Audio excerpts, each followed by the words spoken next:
All right, we all know it is a global election year. Well, Venezuela just released their results for their election that was held yesterday on July 28th, 2024. So both sides have announced that they're the winners. So what do you guys think is going to happen? Let's talk about it.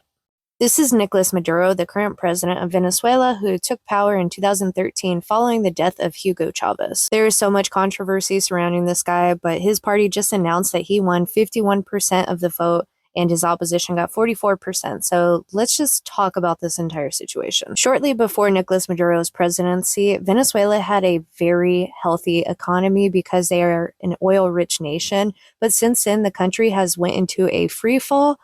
Even if you don't watch my video in its entirety, please look this stuff up just so you can kind of get an idea of what can happen and how fast it can happen if you don't keep your government under control. Because Venezuela is a prime example of that. The country of Venezuela has experienced 130,000% hyperinflation under Maduro.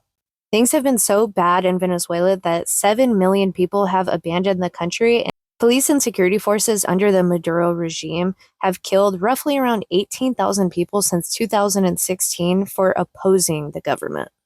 If you've made it this far in the video and you like this type of content, feel free to follow me for more.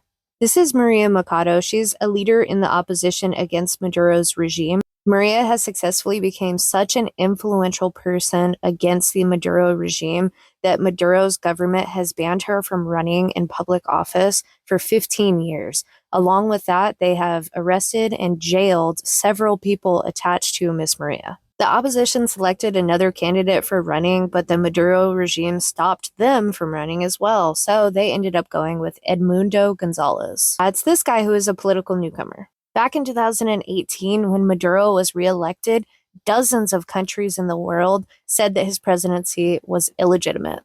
If successful, this will be Maduro's third 6-year term. Back in 2018, when he ran, he decided to hold the elections 4 months early after banning several opposition members from running against him. There have been several occurrences under Maduro where his regime stripped away the rights of the opposition in the National Assembly. Don't you just love the false promises of socialism?